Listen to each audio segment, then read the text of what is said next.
राम मंदिर पे एक और सुनवाई होगी और इस तरह से तारीख पे तारीख एक बार फिर लगी और वो लगी है 10 तारीख यानी कि 10 जनवरी को अगली सुनवाई होगी।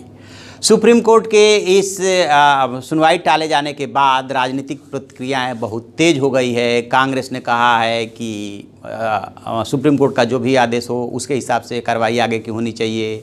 शिवसेना का कहना है कि तारीख पे तारीख से काम नहीं चलेगा, सरकार को अध्यादेश लाना चाहिए। VHP already frontal organisation RSS कह चुकी है कि वो बहुत ज़्यादा इंतज़ार नहीं कर सकती, जबकि नेशनल कॉन्फ्रेंस के नेता फारूक अब्दुल्ला ने बोला है कि यदि सहमति से मंदिर बनता है तो वो भी उसमें ईंट लगाने को तैयार है, लेकिन इसके लिए सहमति बनाई जानी चाहिए। तो बहुत सारी इस पर प्रतिक्रियाएँ हैं, लेकिन आखिरकार आज अदालत ने जो टिप्पणी की या जो नई बेंच के लिए 10 तारीख दिया और उसके साथ ही एक और मसला आया था, इसका क्या मायने है, क्या डे टू डे सुनवाई होगी, मैं आपको बताऊंगा। मैं हूं विद्याशंकर तिवारी, इंडिया न्यूज़ के डिजिटल चैनल इन खबर के लिए।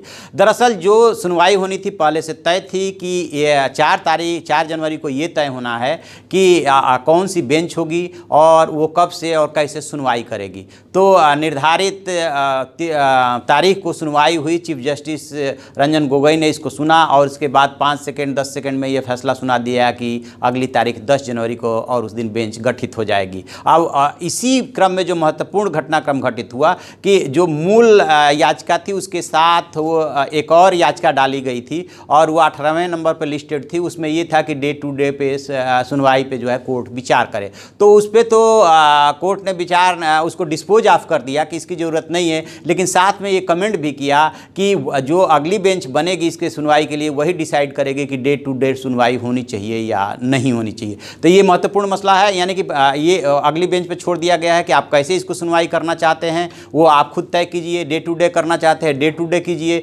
कौन बेंच उस बेंच में कौन कौन शामिल होगा ये 10 तारीख को जाकर के पता चल जाएगा। इस बीच जो राजनीतिक घटनाक्रम है या बयानबाजी है वो बहुत तेज़ी से बढ़ा है, क्योंकि आरएसएस और उसके फ्रंटल ऑर्गेनाइजेशन जितने भी हैं उनका सरकार के ऊपर दबाव है कि तारीख पे तारीख जिस तरह से पड़ रही है और ज़्यादा वेट नहीं किया जा सकता, लिहाजा आप इस पे अध्यादेश या कानून लाएं। जबकि प्रधानमंत्री नरेंद्र मोदी अपने इंटरव्यू में बोल चुके हैं कि वो कोर्ट के फैसले का इंतजार करेंगे और फैसले के बाद ही वो किसी कानूनी कदम पे विचार करेंगे। लेकिन इस बीच जो राजनीतिक दलों ने बयान दिया उसमें सबसे महत्वपूर्ण बयान फारूक अब्दुल्ला का है कि वो भी ईंट लगाना चाहते हैं मंदिर में, बशर्ते कि इसके लिए कोई रास्ता निकले। और कांग्रेस कह रही है कि उसे सुप्रीम कोर्ट के फैसले का इंतजार है। इकबाल अंसारी जो इसके पक्षकार हैं वो भी कह रहे हैं कि अध्यादेश नहीं लाया जाना चाहिए। बहुत सारे और यानी खुद एनडीए के जो घटक दल है लोजपा, रामविलास पासवान, वो भी कह रहे हैं कि कोर्ट के फैसले के हिसाब से ही होना चाहिए। बहुत सारे दल हैं जिनका मानना है कि कोर्ट का फैसले का इंतजार हमें करना चाहिए, लेकिन बहुत सारे दल ऐसे भी हैं जिनका मानना है कि ये तो तारीख पे तारीख पड़ती रहेगी, कब तक इंतजार करेंगे, क्योंकि जल्दीबाजी